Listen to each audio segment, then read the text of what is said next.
We need history more than money. Ladies and gentlemen, we need leaders who are more interested in people than in private ambition. If you're going to transform something, you have to engage it. You cannot change what you avoid. Welcome to Leading Edge Leadership with Dr. Myles Munroe. Discover the leader in you and others. Hi everyone, this is Dr. Myles Munroe and welcome to a special series of sessions on leadership called Leading Edge Leadership with Dr. Myles Munroe. On this program, we'll be focusing on discovering the leader within you and in others. I believe that you were born to be a leader, but most people will die as followers. And that's because they've never been challenged to tap into the hidden leader trapped within them. I believe that every follower has a leader on the inside. And our environment, our culture, and of course our conventional thinking does not allow the leader to emerge. I want to remind you that you were born to be something important in the world. So 3 things you must remember. Number 1, Jesus Christ and God Himself created you to be a leader in your generation. 2, you were not born to be a leader over people, but over a gift. And number 3, that you were born to make a difference and not just to make a living. This program will help you discover the truth about yourself and the truth about your gifts and how important it is for you to discover that you were born to make an impact in the world. So as we begin this journey, I trust that you will sit back, get a notebook, a notepad, and listen carefully to every single session as we study leadership together and discover the leadership trap within you. So join us again now, right here on Leading Edge Leadership as we enter the session to study leadership. I want to talk to you about the 12 principles of leadership. I'm going to give you them very quickly, and then for the next few sessions that I have, I'm going to deal with them personally. So write this down, please. Everyone take notes. You want to focus for the next few minutes on the 12 principles for developing your personal leadership. What did I say? 12 principles for developing personal leadership. I want you to focus on the word principles for a minute, because the word principle actually is important. A principle is a law. It's a law. And it's a law that affects function. Principles are not facts. Facts change. You don't want to live your life by facts or according to the facts of life. Don't do that. Facts are unpredictable. They always change. Principles are constant. These are laws, sometimes we call them precepts, that are created or inherent in creation, or that are built into life, that if you follow them, you will guarantee success. So the facts don't do that. Principles guarantee success. So I'm going to teach you principles of developing yourself into a leader. Now, a principle means that it's a law, which means that it works everywhere, it works for anyone, and it works anytime, in every situation. That's the powerful principle. A principle has no respect for anybody. You got to respect the principles. So if you learn principles, you become wiser than people who know facts. Plus, principles give you the power to always know what to do. They simplify life. So principles are critical. So what I'm going to share with you then is these 12 principles that I have discovered, learned, applied, and also researched in the lives of people who were effective in influencing the world. I live by them myself, and that's probably why my influence is becoming broader daily. These principles work for anyone and everyone, which means that really anyone can become a leader. I know this sounds almost impossible, but God's plan was never for anyone to be a follower. We became followers because we lost our leadership spirit when we declared independence from the source of leadership, which is God Himself. And we are therefore victims of our context and our cultures. And my hope is that I can set you free from your culture, which I was a part of myself. I mean, I was a prisoner of the culture in which I was born, and that culture does not develop leaders. that culture encourages servitude. And I think all of you in this room are suffering from that culture, and those watching this television program. All of us. Because we are born in a culture that does not believe in us. And that's a fact. The culture we were born into are designed to make you an employee, to make you dependent, and to guarantee that all you will ever have in life is a job. That's the culture we are in. All of our systems and education and our training and even our upbringing is designed to maintain that environment, that you behave yourself. As a matter of fact, one of the common statements I heard growing up was this: know your place. That's a serious statement, but what that really means is there are some boundaries you ain't supposed to cross. There's some areas you ain't supposed to leave. There are some restrictions you're supposed to live with for the rest of your life, and you are a victim of what we say you can and cannot do. This is the environment you were born into. This is debilitating, it is oppressive, and we even have accepted it as life, which to me is tragic, because we have surrendered to what I call the context. This is my lot, we say. This is what I have to deal with. This is what I have to put up with. And so we end up surrendering to the culture, and the culture is designed to bury us before we die. Most of us are actually already buried. We're buried in a culture that has completely devalued us. Now, what I'm hoping to do is to set you free from that culture, which really created your mentality. And of course, your mentality becomes your own prison. And what I try to do is to break into your mentality and change your ideas. You are simply the manifestation of your own ideas. That's what you are. And until you change your ideas, you can never change your life. So what I do is I introduce, I don't want to use the term new ideas, I introduce the original ideas that you lost back to you. I want to begin this segment then talking a little bit about leadership motive, because this is the context we're dealing with. First of all, write this down.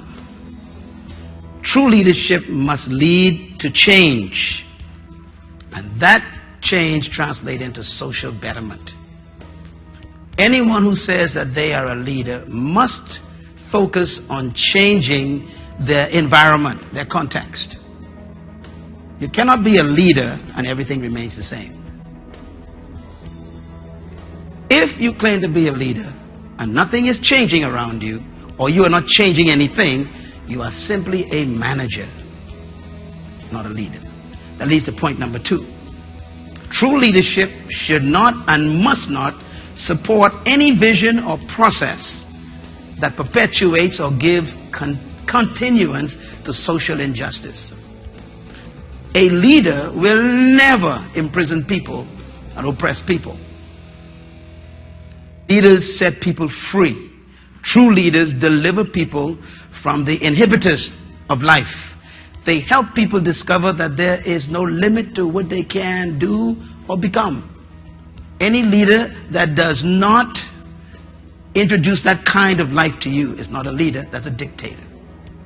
That leads to point number 3. True leadership is always committed to the essence of life. In other words, a leader believes in the noble values of life. They believe you should rise to the higher calling on behalf of other people. They never destroy people. They heal people. They never oppress people. They release people. If you want to become a leader, you have to become a servant of humanity. If you claim that you want to be a leader in your generation, you're going to have to find a vision and a cause that improves other people's lives, not your bottom line or your pocketbook. So most of the people that we call leaders, we need to measure them against these 3 principles. These are principles. The first one, leaders are interested in the betterment of other people. Number 2, they are against injustice. And number 3, they always work on the behalf of humans. They help humans grow, expand, achieve greatness. This is the spirit of true leadership. Now, I want to give you what I call the 7 lessons of leadership. And I mentioned these in our last session. I want to just reiterate them. those who are going to lead in the future are going to have these 7 attitudes. Number 1, they must understand that leaders don't wait. And this is an important statement. A leader doesn't wait for things to happen. They make things happen. Leaders don't wait for someone else to do something. They decide to do it themselves. Leaders don't pray for change. Leaders initiate change. So you can always tell a leader, when a leader is present, they act on things. They don't wait for instructions. They literally instruct. And the first person they instruct is themselves. Someone has to do something about this. That's how leaders talk. Someone has to change this.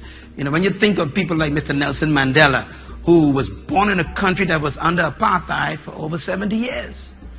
I mean, there were many black leaders who complained about that, but nobody decided something has to be done. Mr. Nelson Mandela, who was a lawyer, who had a good job and a good practice, decided, I'm going to surrender my private ambition for the sake of the other people. And I'm going to do something about this. He did not wait. And every other leader you think about that you are respectful of probably is the same way, including people like Sir Lyndon Pinling and Nelson Mandela and Martin Luther King Jr. and Mother Teresa and Helen Keller. So many people in that category. They all have the same spirit. I'm not going to wait. Let's do something. My question is, what are you observing in your environment that you are complaining about and doing nothing about it? That means you are not a leader. You are a complainer. The second principle is leaders know character counts. Leaders are very careful to protect their character. And thirdly, leaders have their heads in the clouds. They have a big vision, but they also keep their feet on the ground. They're in touch with the compassion needed of the people who are not where they are. Leaders should always be ahead of people, but never out of sight. Can I say it again? Leaders must be ahead of the people. Don't be with the people. Got to be ahead of them. But you must not be out of sight.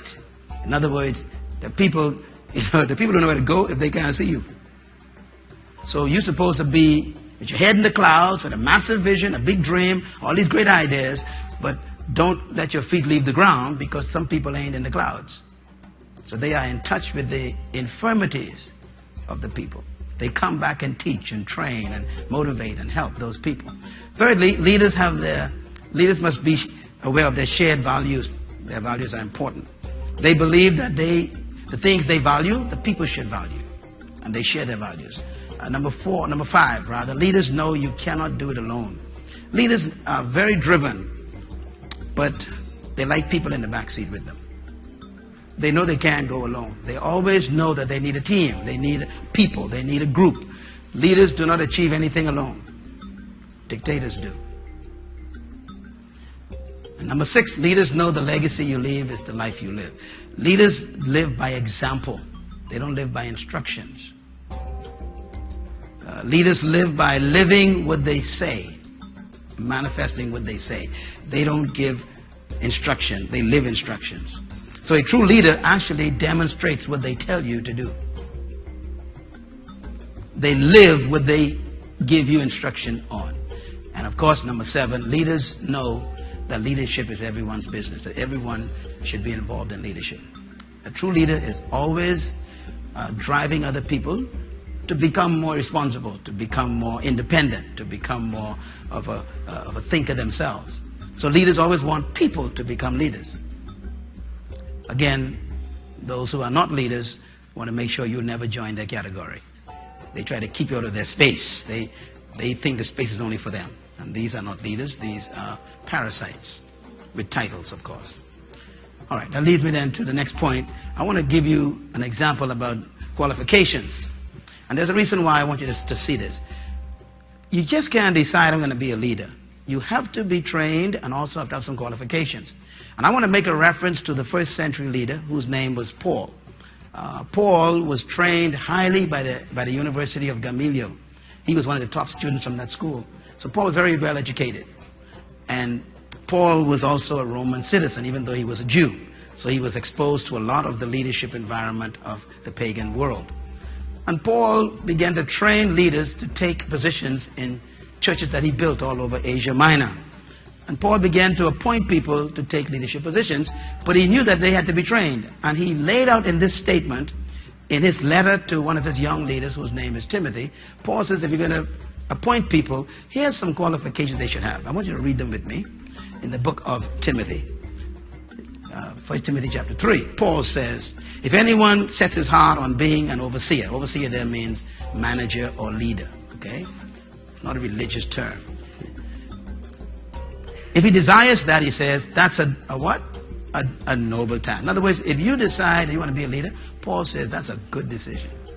You know, I've heard so many people, especially religious people, I don't really want to be, I don't want to be a front, I just want to sit back. What are you telling me? Paul says, look, desire to be a person of influence. And if you do it, that's a good thing. Paul had the same problems 2,000 years ago than we have today. People who just like to attend church. They don't want to get involved in nothing. They don't want to be about, responsible for nothing. They don't want to make any difference, any changes in life. They just want to kind of just come and warm a pew and then go back home and watch TV. Paul says you should have a desire to be a leader, one who oversees something. And then he says that if you desire that, that's a good thing. But now he cautions us. He says there are some qualifications. Let's read them. He says, now the overseer must be above what? Reproach. We ain't going to deal with this in detail tonight because it's too heavy stuff. But I just want to list his qualifications. They must be above what? Reproach. Secondly, the husband of but one wife. Notice Paul didn't even get to power and authority and stuff first. He's dealing with something different first. He's dealing with personal lifestyle. He's dealing with private issues. Because you lead out of your life, not out of your position. Can I say it again? Write it down. You don't lead out of your position. You lead out of your life. And your life could destroy the position. Your life is more important than the position. How many people you know have high position, but their lifestyle destroyed it? So Paul said, before you desire a position, let's deal with you first. Be above reproach, husband of one wife, temperate. Don't let that word slip by. Temperate. Temperate means you don't get angry quickly. Let me tell you why Paul said that. When you are in leadership, the people will test you every day, all day, every minute of the day. Matter of fact, Moses lost his leadership through the word temperate. That's how he lost his leadership. Moses lost it. He never went to the promised land because of that word, temperate. You remember Moses? Why did Moses lose his leadership? He became angry at the people. Now, you've been with people for 40 years. You're supposed to be used to their foolishness. But I think Moses, he didn't eat well that morning or whatever. Maybe his wife didn't do him well. I don't know. But the guy was off. And the Bible says, when the people start complaining and they were crying out to him for water, Moses cursed, the Bible says, and he struck the rock instead of speaking to it. God told Moses to speak to the rock and the water will come out. Moses said, these stiff-necked people. I can't say other words he said because I don't know what he said. But the Bible says he cursed. Okay? In other words, you all be amazed how many times you tempt a pastor to curse. Not me now. Of course, I'm a holy man. But you'll be amazed the things that people do that irritates a leader. And Paul says you got to be what? Temperate, self-control. See the next word? Self-control. Right next to it. Self-control. Control yourself. People will disappoint you. They will abuse you. They will gossip about you. They'll criticize. Some of the folks who are nearest to you will go back and talk about you at the dinner table and take you apart. The Bible says just ignore that. Be temperate. Be cool. Some of you have been coming to this place for 30 years. You never saw me angry. Never angry. Why? I was the most short of patience person in my family. My mother used to actually warn me. Your temper is going to get you in prison, she says. You need to get your temper under control. I was one of 11 children. I was the one, she said, who had the hottest temper. I used to get mad and strike out. And she sat me down one day. She says, if you don't get this under control, it will destroy you. And I heard my mother.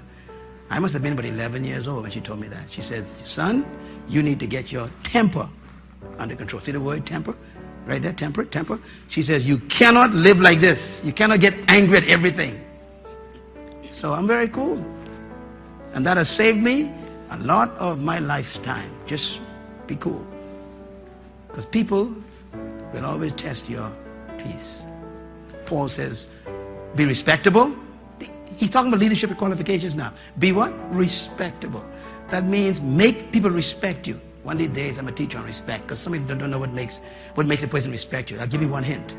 Respect comes from consistency of conscience. That's a deep word. Write it down, man. When a person doesn't change their convictions, you got to respect them. Even if you disagree with them, you got to respect the fact that they are stable and steady and they believe in their convictions. That's what you respect. You can't respect people who keep compromising and changing their minds and agreeing one day and then disagreeing the next day and then agreeing again. These people are not worthy of respect. To be respectful means I have convictions, standards, values I will never sacrifice. Some people don't like me, that's fine, but they got to respect Myles Munroe. Because, you know, the greatest thing people say to me, someone said to me on Sunday, they said, Pastor Myles, I went on YouTube. They might be here and I don't know what it was.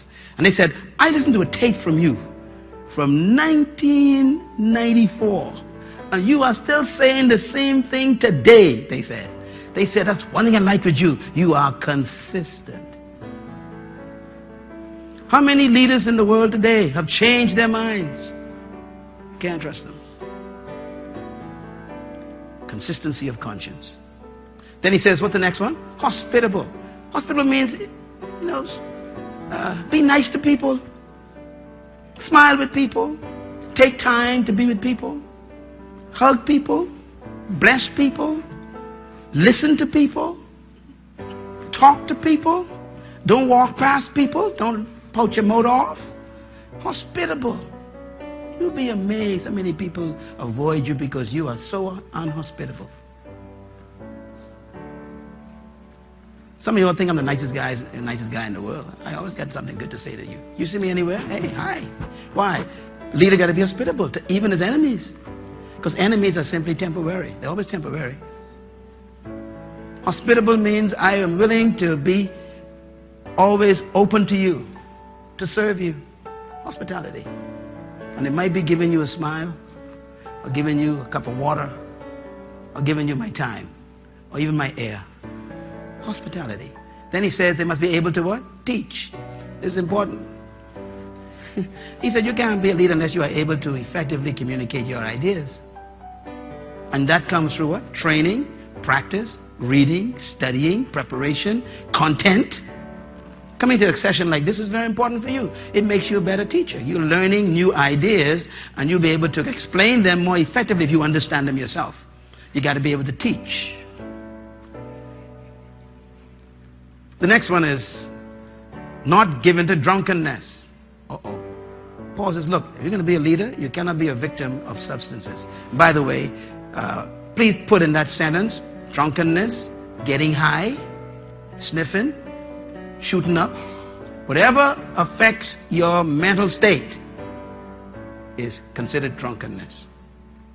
So don't let anyone tell you that marijuana ain't in the Bible and cocaine ain't in the Bible and bitches ain't in the Bible. That's foolishness. It's there. That includes sniffing glue.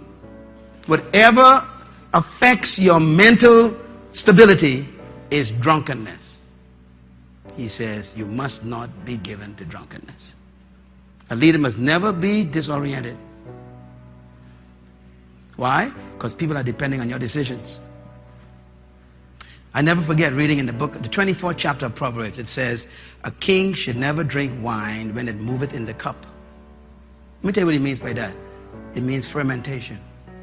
There are two types of wine, see? The fresh grape juice and then the kind that is fermented. Solomon is the king. Solomon says the king should not drink wine when it moveth in the cup. It's fermenting. He says, lest he clouds his judgment and destroy the people. You know politicians who are alcoholics, they're dangerous.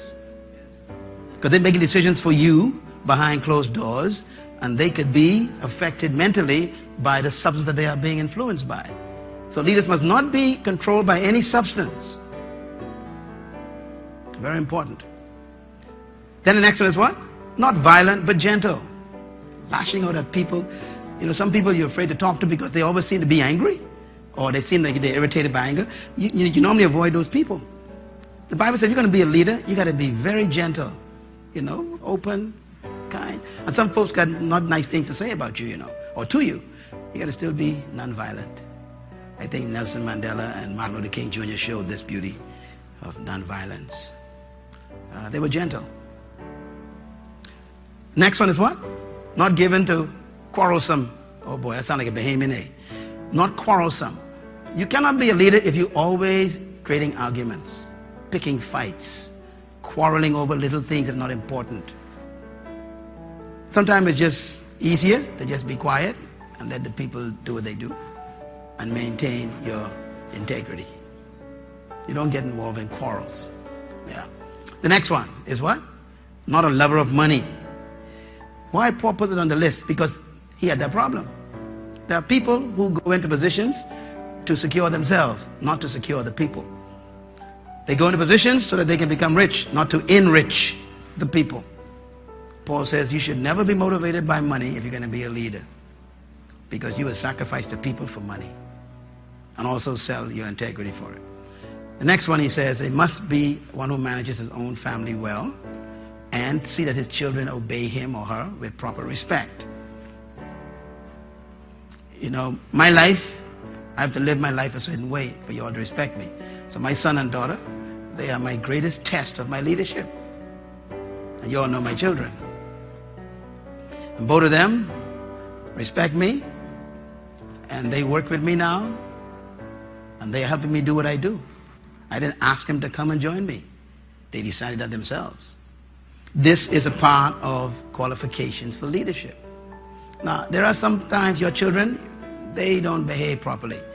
What you got to always remember in your mind is that you did your best with them. You can't make children do certain things. You can't force them. When they have become adults, they got to make their own decisions. But you need to know that I did my best, and also I was the example that they needed.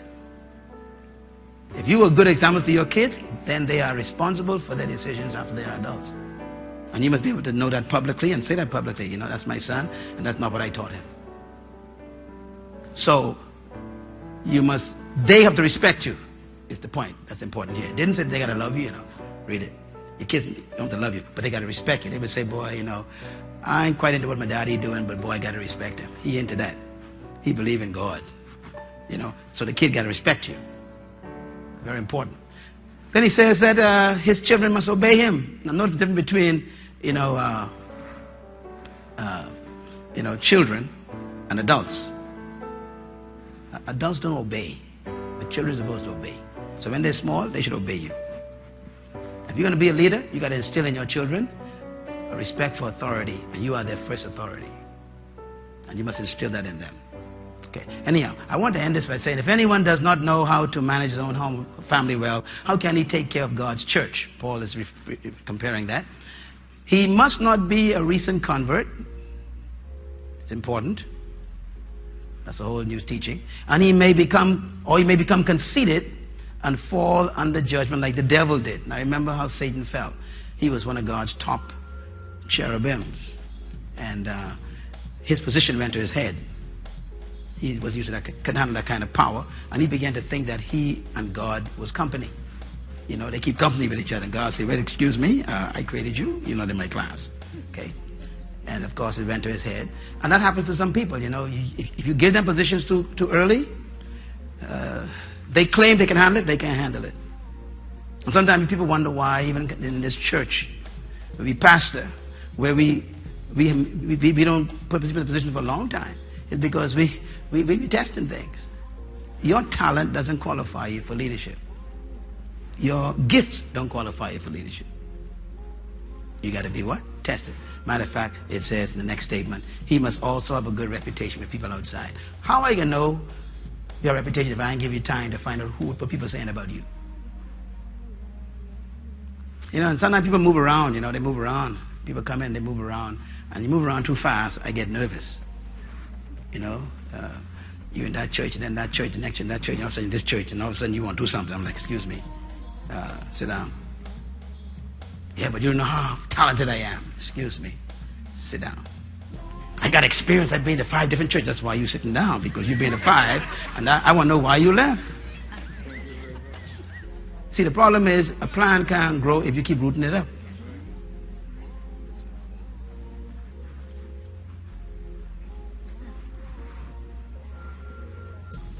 When we appoint people, we don't hardly miss. A couple of times you miss. Jesus missed. He missed one. But you know, Jesus was cool. Jesus says, I know one of y'all is a betrayer wrong. You know, in other words, keep your enemies close so you know where they are all the time. And you know, that's some ideas there. But Paul, look at Paul's statement. Now let me just summarize Paul's qualifications for you real quick. Number 1, he dealt with 4 qualifications. Matter of fact, 5. He dealt with, first, spiritual qualifications. Secondly, intellectual qualifications. Thirdly, physical qualifications, taking care of your body. And then number 4, emotional qualifications, not becoming angry and bitter and violent. And then relational qualifications. You must be in relationship with your family and your spouse or your children or your parents or whatever. He dealt with 5 qualification areas. If you want to become an effective leader, you can look at this list and start working on this list. I got an email from someone recently. They might be watching. I don't know, maybe watching now. But they said, I had to leave my church because I finally realized that the pastor's wife don't come to the church anymore.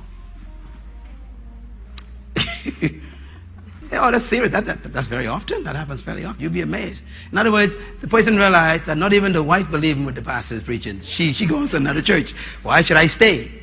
Paul says that that person is disqualified.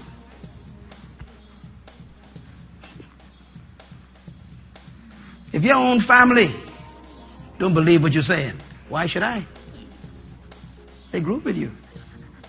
You know, you don't know what a blessing it is for me in this organization, in this ministry, to have my father, all my sisters and my brothers who have come under this ministry and have been served here for years. You know, that means so much to me. I am their younger brother. They believe what I'm saying. Because they know my life, they see my life, and who knows you better than your own siblings? They know my standards, they know my quality of life, they know my habits, they grew up with me. I qualify relationally. Do I qualify emotionally? I told you I don't get mad at y'all. Do I qualify physically? Look at this guy, man. You know, hey, I'll be 60 next year. I know you don't believe that. No sickness, no disease, ain't been in hospital for 32 years. This is physical health. Why? I don't drink, don't smoke, don't take no drugs, I don't sniff nothing. I eat healthy, I drink water, I drink, good juices, I take vitamins. Why? Because my body must be healthy. Physical, I can't be drunk. Leadership requires this. If you're going to be a leader, you're going to have to qualify in these 5 areas. Intellectually, well, you could probably tell that I am always a student. I'm always learning. And spiritually, my life is wrapped up in my prayer life with God. This is leadership. And Paul says that person is capable of overseeing anything. And that could be a person or a country. Now, 10 leadership essentials. Number 1, you must believe that you are designed to lead. Number 2, matter of fact, these are the 12. Number 2, you must discover yourself. These are the 12 leadership principles. Number 3, you must capture your vision. I'm just giving you statements right now. Each one of these is a whole session I will teach, okay? Number 4, you must share your inspiration if you're going to become a leader. Number 5, you must commit to principles and values that you will never violate. In other words, you set standards that you will never sacrifice. And number 6, you must express your passion to people. Talk about what you are passionate about. Publicly tell people what you want to do, what you want to see change. You got to talk about it. Don't keep your passion silent. Leaders actually talk about what makes them angry. They express their passion. Number 7, leaders empower other people.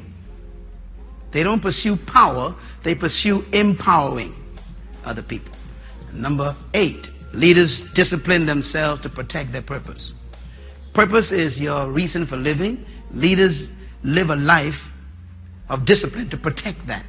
In other words, they don't want to cancel their assignment by bad decisions that they make about their lives. They protect their lives by protecting their purpose. They discipline themselves. And number 9, leaders coordinate their resources effectively. They know how to handle material and money and equipment and buildings and time, and all these are resources. Leaders coordinate resources. Number 10, leaders manage their priorities. If you're going to become a leader, you got to develop your priorities now. Priorities are important because they protect you from other people interfering in your lives. Without priorities, you will end up living other people's priorities. If you don't establish what's important to you, I'll give you some things that are important to me.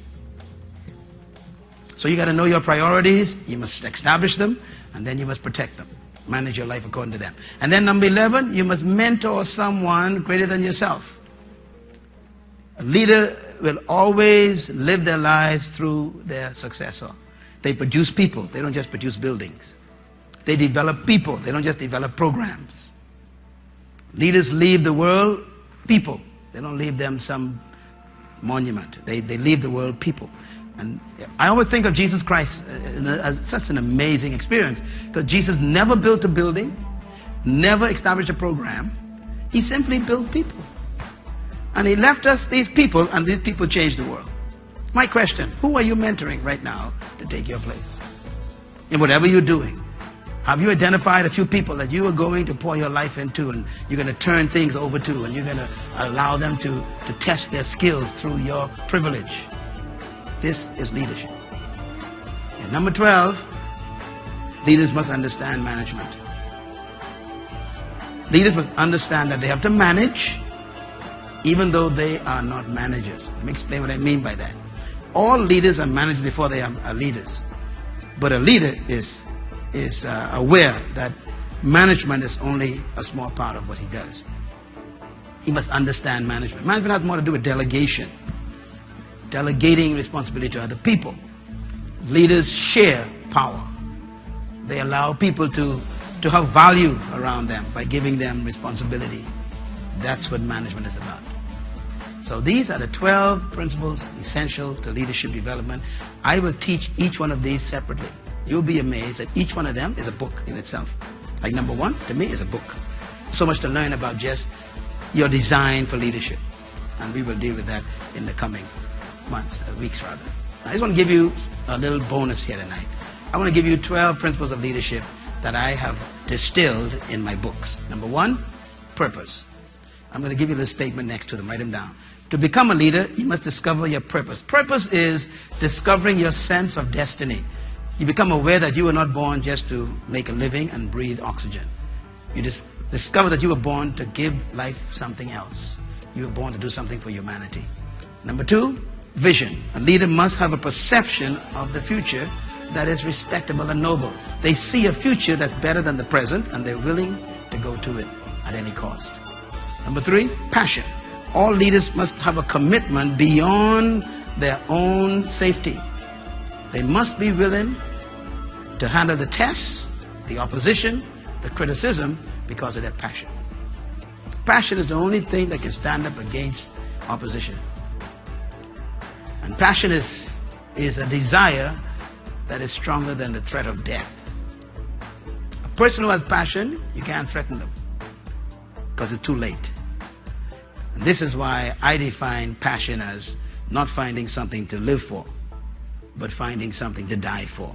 If you find something that's worth dying for, you've discovered your passion. And that could even be a business idea. You know, you have a business idea, you believe in it so much that you actually would refinance your house to go into this idea. That's a passion. Life normally eventually pay that person off. Life will watch you to see how far you will go for your passion. Then life will pay you off. Number 4, convictions. Very important one. Leaders must have a deep belief in their rightness. Now what I mean by that is, leaders must believe in what they believe is right. And they must never have it for sale. Conviction means I believe in something so deeply that you will not be able to buy me to give it up. This is lacking in leadership all over the world. Very few leaders I see on the horizon have conviction. As a matter of fact, I'm nervous. I look at some of the religious leaders, I see some of the political leaders, some of the corporate leaders, and these leaders they don't have any conviction. No conviction, and this is dangerous. And today, the pressures of life, you know what they call current affairs? This term current affairs is very dangerous lately. There's a current in our affairs. And if you can't swim with your convictions, you can float down with the current. And so far, a whole lot of folks just floating. The minute you float, you are not a leader. Leaders do not follow the crowd. What makes a person a leader is the fact that they oppose the convention. The conventional things. That's what leaders are made out of. People who defy the context. Who say to life, this is not right. And I am not going with this. The pressures that the people are feeling today in leadership is exposing their lack of leadership. Because they have no conviction. I can hardly find a leader in the world right now. Very few, and you know, I think I travel a little bit, and I meet them. And you could see, even in my own country, I'm trying to identify, okay, who has conviction? Conviction. The opposite of conviction, write it down, is compromise. You know, I believe that compromise was created for things that are not important. But for things that are important in life, whatever you consider to be important, there's no compromise. This is why people go to jail like Nelson Mandela. His conviction was so strong that he was right. He decided, I'm going to prison for 24 years for this one. Where are these leaders lately? In other words, leaders don't look for approval or even to be liked. They want to be right. And I'm going to tell you something about life. If you are always on the right side, life will always keep you alive, even after you die. Your convictions actually help you live forever. Think about the leaders who died, like Mahatma Gandhi.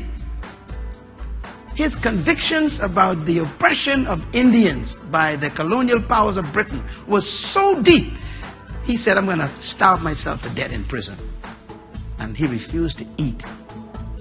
He was skin and bones when they delivered him. And they actually dismantled colonialism in India, the largest country in the world at that time, because of a skinny little man who was stick and bones, who decided, I have a deep conviction. If my people are not free, I'm not eating another morsel of food, and I'm going to die on your hands, and the world will know that you killed me. What a conviction. Are there any politicians around like that?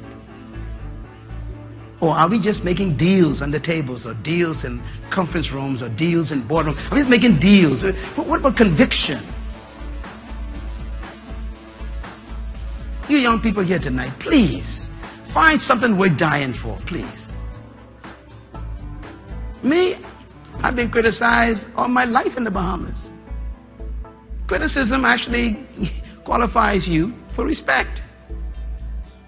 Criticism is normally when people don't like the fact that you have too much deep convictions. People want you to go with them. And when you refuse to go with them, then they become very uncomfortable with you and sometimes lash out at you. But your convictions are your deep belief in what is right. Leaders, secondly, number 5, have compassion. Compassion is love for the dignity of humans. All leaders have a deep love for humanity. If you study again, just call the names I called. These people gave themselves for people. They were willing to sacrifice for the dignity of other humans. That's compassion. That's what Jesus did on the cross for humanity. He laid his life down, not for himself. He had compassion on humanity. And he decided, I'm going to set them free if it kills me. And it killed him. Of course, he rose again to check, make sure it happened. Number 6, leaders must live by principles. And this will be the focus of our event coming up in November. The principles are the standards that you decide to live by, to function by. Certain things you will not violate. I will not steal. I will not bear false witness. I will not take deals on the table. I will not lie. I will not commit adultery with other people's property. I will not steal. I will not take kickbacks. I will not pad invoices. I will not over invoice a project. In other words, these people have standards. A leader has standards. Where are the leaders?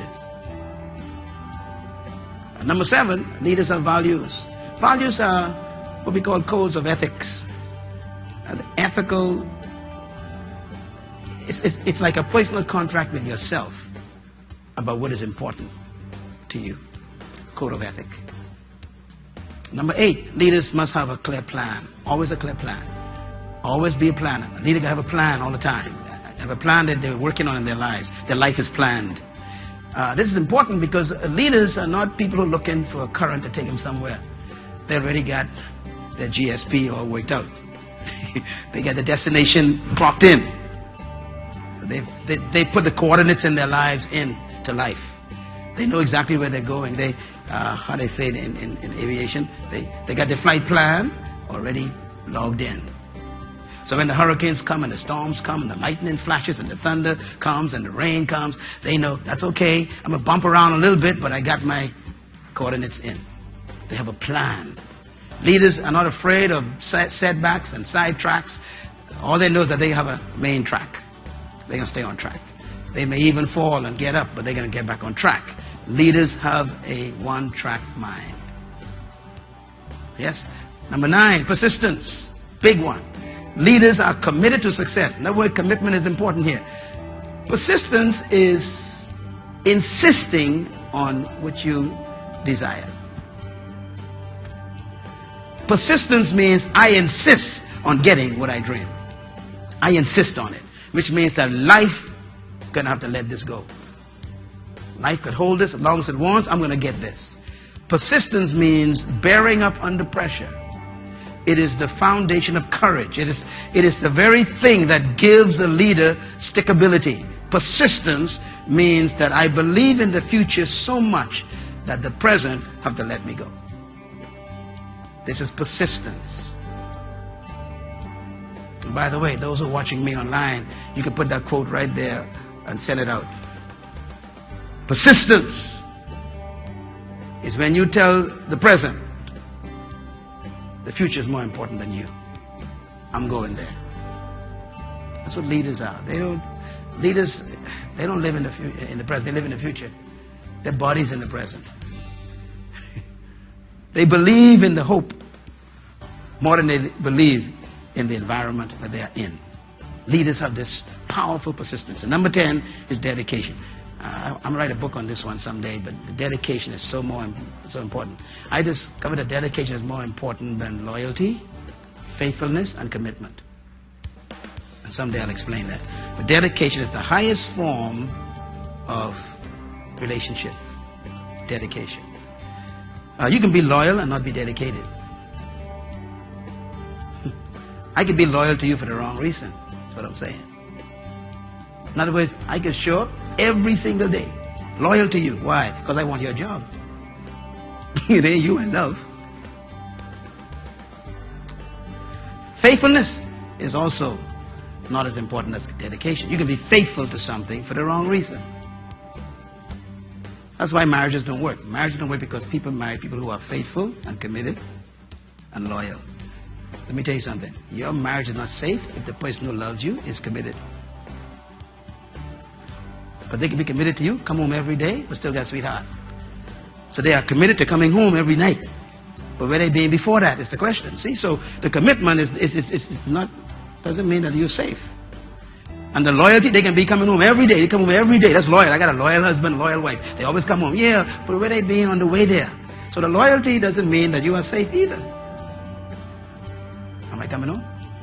See, dedication is a different story. Dedication means I live on you. I exist on you. If you fail, I fail. If you survive, I survive.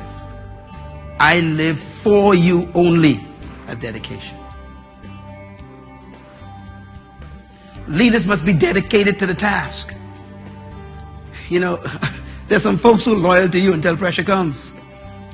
Come on, talk to me, leaders. They with you. Yeah, I'm with you, brother. How many people left Martin Luther King when them dogs and them hoses showed up? They gone. This man crazy. A lot of people left them. Why? They weren't willing to be bitten with dogs and thrown into prison in Alabama. They said, look, we'll march with you, but we ain't going that far. So we're loyal and we're faithful and committed to a point. But the man who decided to go to jail with him, like Andrew Young, was dedicated. Dedication means if you go, I go. If they kill you, I am dead. That's what marriage should be built on. How dedicated are you to your vision? Are you willing to take all the criticism, all the abuse?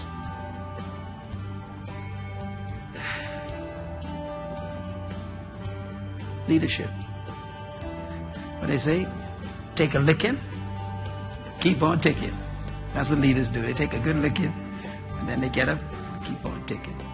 That's what leadership is about. I hope this has been helpful for you tonight. And number 11, sacrifice. If you're going to be a successful leader, you're going to have to be willing to be a sacrifice. You must be willing to suffer for the cause of your vision, what you want to do. And finally, number 12, this is an important one. A leader must be accountable. You're not authority unto yourself. You are accountable to someone else. Leaders are always submitted to a higher authority. First of all, it must be a person or persons on earth. Don't tell me you're submitted to God. Leaders have a human accountability. There are people that they look to for covering and to be accountable to. Never trust a person who is not accountable to someone else. Never trust a person who cannot be rebuked by someone else. Never trust a person who cannot be corrected by someone else. And I tell you, as you study the leaders in the world, the ones who fell are the ones who were not accountable. When you study them, you'll find that it's true. That last one is important. There must be someone who can correct, rebuke, instruct, and fire the leader. Everyone needs a covering. There are people in my life, you all know them, I'm accountable to them. And they have a right to call anyone in this church and ask you how I'm doing. They can call my wife and ask her, how's your husband doing? They can call my son and daughter any day and say, tell me, how's your father doing? What's he doing? That's accountability. Don't you ever take the spirit that says the buck stops with me. Of course, the final point is you are accountable to God. If we don't get you, God gonna get you. There are many people who died without human accountability, and they can stand before the throne of God, and God gonna say, how did you do? What did you do? He will be the ultimate source of authority. So we live with an awareness that we got to give two accounts. To the human authority and to the divine authority. And these will keep a leader humble and fearful. A leader without fear in his life or her life is a dangerous leader. Never trust a leader who is not afraid. The first qualification God gives in the Bible for leadership, the first qualification is they must fear God. And there's a reason why God said that. Because if you don't fear God, I'm in trouble. No conscience. That's why you could kill humans. You could abuse humans. You could oppress humans because you don't fear God. But if you fear God, you will always respect His image. And friends, our time is up. Thank you so much for joining us. This is Dr. Myles Munroe on Leading Edge Leadership with Dr. Munroe, where we discover the leadership within you and also the leadership in others. I trust that you were inspired today and motivated to begin to believe that you can achieve greatness. You were born to be a leader, but you must not die a follower. And I am convinced that every human being was born with a gift that's not supposed to just make a living, but to make a difference. So I trust that you will continue to tune in on every segment. Remember, these programs are designed to develop leadership in you and in others around you. Until next time, thanks for joining us. And remember, of course, that you can get a copy of this session on CD or DVD or MP3. And you can also get our books that are available for you in every segment. Each book was written to help you discover your leadership potential. The first book I want to recommend is called The Power of Vision. The second book is called The Spirit of Leadership. The third book is called Becoming a Leader. Anyone can do it. And the fourth book is one of my most important books, The Burden of Freedom. You can get all of these books in your hand to study and to read, or you can get the CDs and DVDs of every session to begin to motivate and cultivate your hidden leadership potential. Thanks again for joining us on Leading Edge Leadership. See you here, right here, next time as we discover the leader in you. This program is made possible by the partners and friends of Myles Munroe International.